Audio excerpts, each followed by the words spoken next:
organizers for inviting me to be part of this conference.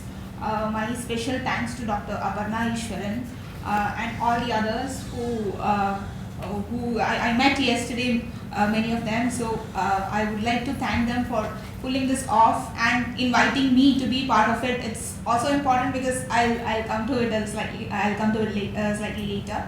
So it is, my paper is titled Religiosity and Intimacy, Affective Trajectories of Kodungallur Bharani Festival. I have a written paper. Since it's 15 minutes, I'll talk a little bit and also read a little bit. So yeah, starting with, I've been working on the areas of film and cultural studies through the affective and aesthetic registers, particularly with an anti-caste framework. But my work, comparative research, foregrounds the resistance against dominant power structures and the alternative practices and productions. So that is also the reason why I started working on Kodungallur Bharani, a little different from my familiar terrain of caste and cinema. So it is a new work which I've been doing for quite some time. So I would like to have more discussion later, because I'll be talking very less about the whole festival, but largely about what do I mean by affective trajectories. So yeah, it is no news that religious festivals and rituals can be a reiteration of the dominant societal practices. But at the same time, there are also instances of resistance to the existing power structures. So my paper would kind of talk about Kodungallur Bharani. It is a subversive temple festival in Kerala, and through the intimacies of resistance against caste Hindu hegemony, and by evaluating the revival of an egalitarian Buddhist past. So just to give a hint of what is Bharani. So Bharani happens in the month of, it's an yearly festival. It happens in the month of March, April, like Malayalam month of Meenam. It is one of the prominent temple festivals in Kerala, and it is known it is kind of infamous for the Bharani Patter, or what is called as Thari Patter in Malayalam, which are songs replete with swear words and explicit sexual references, sung by the devotees. Apparently, these songs are sung to please the goddess. So that's one way of looking at it. And it is an embodied devotional experience for the participants, predominantly Dalits and other lower castes from Kerala and Tamil Nadu. So this is a little bit on can we have the next slide? Yeah. So I would skip largely studies on religion, and especially on the things on purity and pollution, dominance and resistance, and the questions of community, because I would be largely focusing on the extra religious and the affective engagement of such practices, religious practices. So, and I would also look at the spatiality and the temporality of Bharani in forming a particular kind of intimacy which encounter the power structure of caste society. So, and also the revival part is largely about how there is a tendency to look at the Buddhist history of the place, and how the present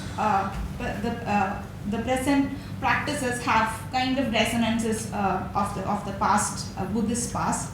So I would be looking at that as well.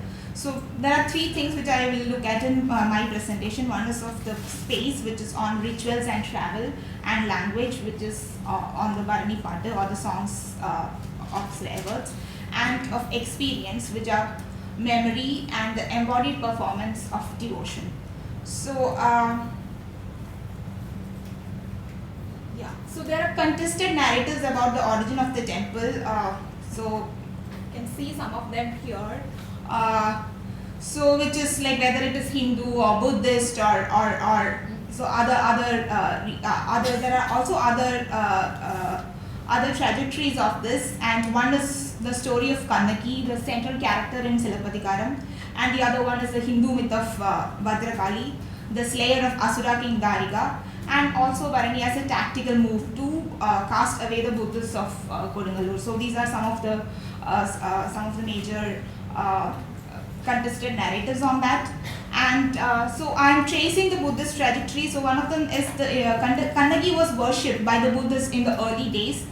And also studies suggest that Buddhists of Kerala have not built many stupas and other structures, and they convene their meetings and prayers in open spaces like sacred groves or kavu. So kavu in Malayalam suggests grove or flower garden or pungavu, or a place of serpent worship, that is pambungavu. These sacred groves are also biodiversity hotspot these days. Though Kodungallur is not a place of serpent worship, people largely use the term Kavu to suggest the town. So they usually say, "We'll see you at Kavu," or "I just came back from Kavu," not necessarily Kodungallur. So this is in a way the Kavu does not stand not only for this temple but also for the town. So and even the local people, irrespective of the religion, would call Kodungallur as the town as Kavu. So some of the we can go to the next slide. Yeah, and these are some of the studies from which I take from my my work. And so one of the major thing which I look at is also how Buddhism has been an emancipatory way out for the oppressed from the clutches of Hinduism in colonial as well as post-colonial time, and it is used by the caste oppressed as a form of reform and critique, particularly against the caste regime of Hinduism in various regional locations and historical periods. So, and also it is said that earlier Bharani was the only occasion when Dalits and lower castes were allowed inside the temple, and Kavu Tindal, which is a ceremony which kind of translates as polluting the temple or polluting the Kavu. A major ritual practice of Bharani, where devotees, mostly from the lower caste, enter the temple and pollute its surroundings by throwing stones and sticks on the roof of the temple and by singing the requital. So this is the picture of one of the Kavu Tindal in 2023. This is kind of similar to the gender caste reversals during Holi in North India. Such subversive religious practices enable the marginalized groups to publicly turn against domination. However, on many occasions, subversion is contained or transformed into order. So I wish to look at, the same thing can also be seen, this could be seen in the case of Bharani, which is known for its ritual subversion and performance of caste gender nexus. So one of the things which I would like to slightly do differently is to look at the ritual transgression beyond the romance of resistance, but as a diagnostic of caste gender power and the effectivities of alternative community practices. Or in other words, does religious performativity and archival recovery of the oppressed practices become a political project beyond the devotional? So this is some of the things which I try to ask in my paper. So just to go into the affective trajectories of the festival. So people travel from different parts of the state, but especially from northern Kerala. For the particular period of Bharani, the space belongs to the devotees and the local residents keep away from the temple premises during the period of the festival. Thus the space creates certain intimacies while tampering with the other. Interestingly, Bharani is accepted as a spectacle to be seen on television, a live show to be watched. Most of the local television channels air live telecasts of Bharani. The same local population watch the live telecast of the festival, although they don't participate or attend the festival. So mediated side becomes an entertaining part where for the audience, for them the actual participation is a problem or it's undesirable. So media, while that's quite interesting because media negotiate a space between actual festival and the living room space, whereas the participants of the festival kind of find it very media as something which is encroaching their personal space. Because when I went to talk to them for the first time, many of them were reluctant to talk to me, thinking that I was a journalist, and they told that the media kind of encroaches their both social as well as their devotional space. So how do we understand the festival? Through the actual as well as the virtual.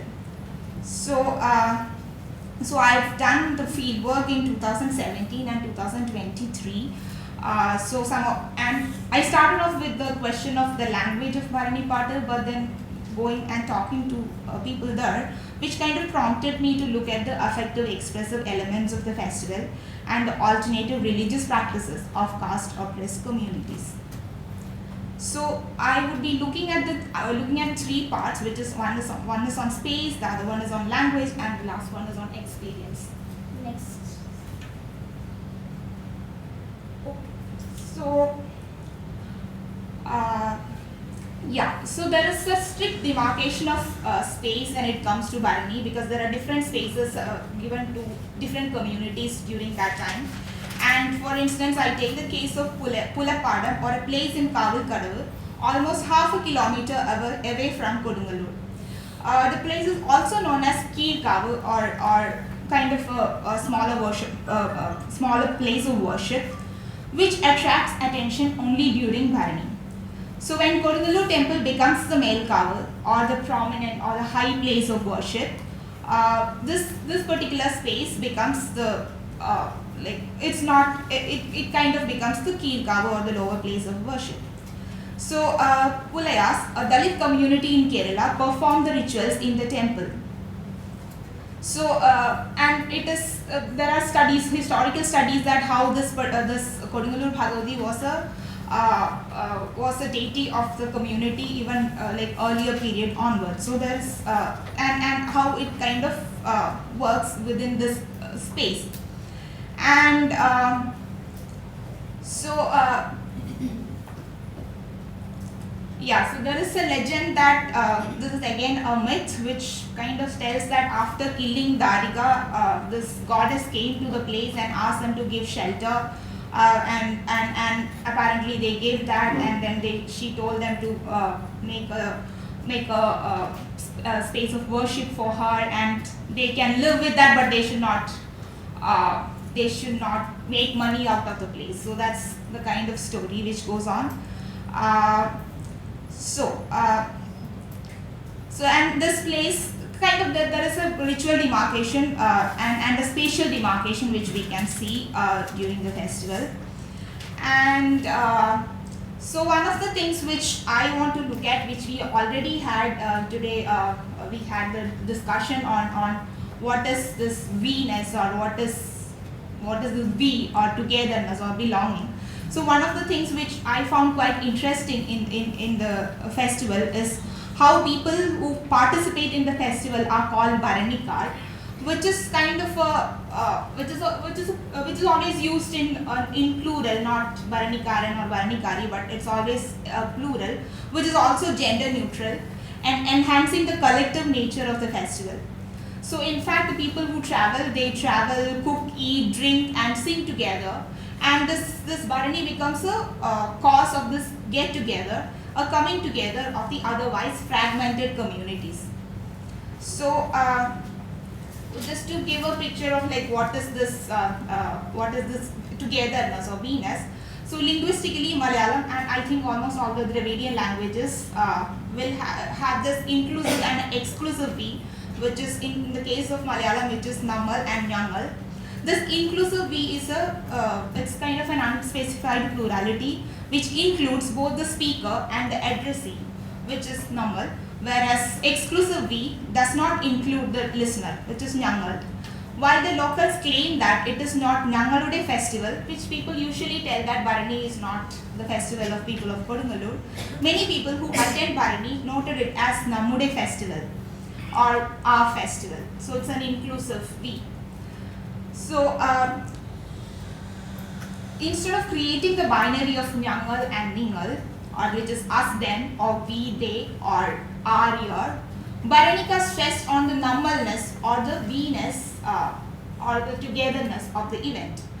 Thus, Namude is suggestive of an intimacy which is temporal and spatial through an ephemeral belonging.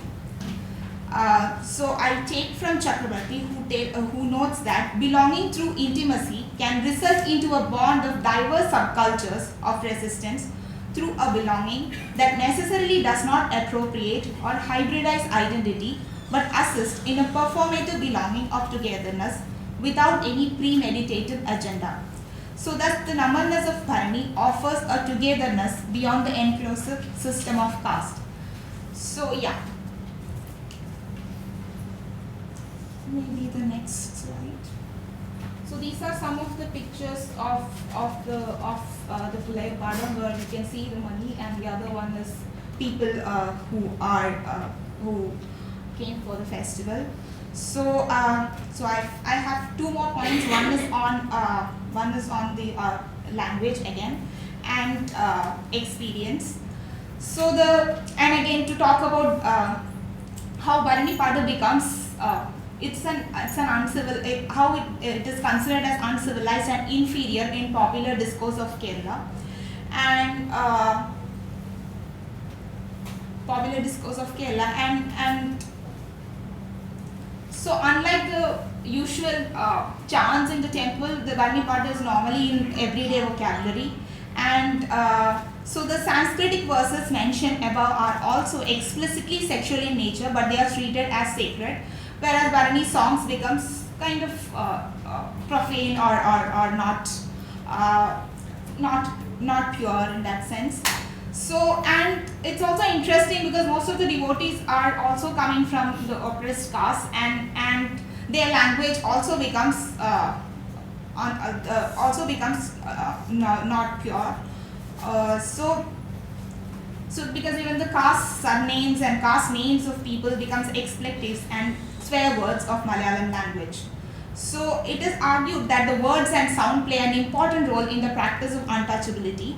So following Kavutindal, there is a ritual purification in the temple which includes chants in Sanskritic verses. So here language becomes a polluting agent, which is Bharani Pada, at the same time an antidote to pollution. Within this is the same caste structure of Hinduism. So I'm just looking at what are the possibilities of going back to this Buddhist claims on the festival. So maybe last. Okay, this is the last one, and I would stop with that. Yeah. So people. There are different kinds of there are different stages in the festival. Firstly, people who come from different regions would have their own community formation at their own places, where they invite people, have food and other ceremonies. And food is also interesting because unlike all the other like vegetarian practices, here it is a meat-based food and chicken is a major item. And similarly, we can see a lot of other. There is no binary of veg, non-veg, but it's kind of it has different kinds of food articles like chicken, dry prawns, sardines, and along with other vegetarian dishes. So there is no binary, and this is completely opposite to what happens when in the case of Shabarimala. So and because Kodungallur becomes an undesired space, whereas Shabarimala is not. So this shows the caste gender power dynamics in Hinduism and its normalization within the Kerala public sphere. Yeah, just 1 minute, so I'll conclude now. So this is the last part where I look at experience or the embodied performance. So this is kind of Bharani's, or the performance is seen as kind of irrational and absurd. So people who come and they perform and they cut their foreheads with swords in a possessed state. So the irrationality that is etched in the discourse of Bharani could be also seen in the framework of intimacy's inevitable paradoxes, in which the devotional performance to gratify the deity becomes intense and powerful, to an extent self-injuring. It is a common practice to have Dalits perform such acts of transcendence and possession even in temples where they are not allowed inside. And in certain studies shows that after a spell of possession, it would take days and sometimes weeks for the possessed person to return to normal life. So this prompts us to ask the question, can rituals be ever resistant? It is in this context that we need to look at the emancipatory possibilities of casteless memories and socialities beyond the ritualistic resistance. Perhaps these affective negotiations of space, language and experience of the oppressed offer alternative imaginaries of emancipatory religion. Thank you.